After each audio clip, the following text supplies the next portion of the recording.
لماذا لا نعد منتخباتنا بشكل سلس ومنظم قبل البطولات بوقت كافي؟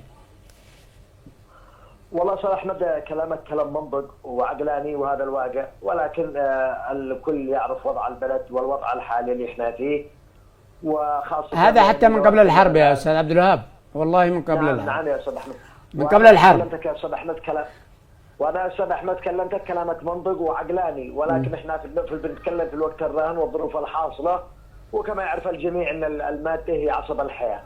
الاتحاد يعاني في هذا الأوقات من أمور مادية صعبة، فبيحاول أنه يشتغل على قدر الإمكانيات. الحمد لله أنه في الأخير بدأ يعني دون أن كان يروح المنتخب برا إلى قطر، حاول أن يخفف من المعاناة وسفر الجو، ونتمنى من الجميع التفاعل في هذه الأمور. والأمور المادية يعني لو تفاعلت معنا، أصبحت وزارة صنعاء الآن تتفاعل معنا في معسكرات المنتخبات، لا من الجهة الأخرى أن تتعاون مع المنتخبات، وفي الأخير الوطن هو الكسبان، والحقوق حقوق الشباب يجب أن يتعاونوا من أجل مصلحة الشباب وينما كانت وينما وجدت.